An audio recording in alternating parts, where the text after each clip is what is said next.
Hot take, I don't think they actually ever had COVID. Hear me out.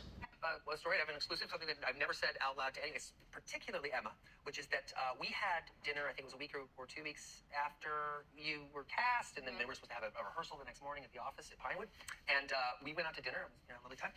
And the next morning, went into the office. Sean and I came in, and we sat down, and one of the executives came in and said that Emma has tested positive for COVID for a while. So I went home to New York, and I tested myself, and we had a newborn at the time, and the next thing I know, I got COVID. Yeah. A couple things I want you to pay attention to is Emma's reaction to hearing the story. She is shocked. And again, she says this is the first time she's hearing this because Ryan said, I never told you this. Because had she been the one to really give Ryan COVID, the number one person on the call sheet, for him to go home and get his son sick, she would have found out before that day during that interview. And it was the greatest 6 days of my entire life. I gave you COVID? I'm pretty much. You had a newborn child?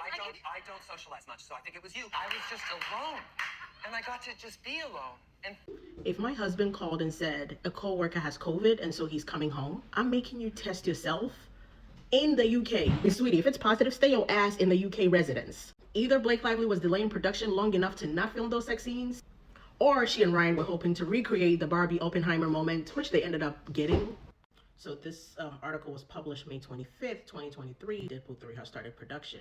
But we know Reynolds was home in New York because he told us in the interview that Emma got COVID, so rehearsals actually could not begin. On May 25th, 2023, at the top, Blake Lively found out a crew member had called out sick with COVID, and as a result, testing had been conducted on set to make sure everybody was fine.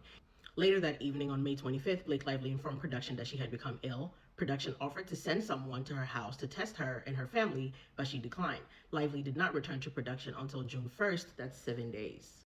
Ryan Reynolds tells us in the video he was home for 6 days. If you count travel days from the UK to New York, 6 days makes sense. May 29th, Wayfarers made aware that Lively had placed a call to the film's Sony executive to share a few grievances. June 1st, 2023, upon returning to production, Lively requested a meeting with Baldoni and the film's producers, during which she shared a series of grievances that she appeared to have spent the past 5 days over analyzing.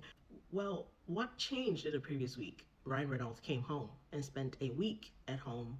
He says alone, but we know he wasn't alone because Blake Lively was home for 7 straight days. Now, I'm not a mind reader, but it's giving I was stuck at home for 6 days with my husband. We came up with this bullshit together. Interesting. I'm no conspiracy theorist, but I'm saying a pattern is beginning to emerge.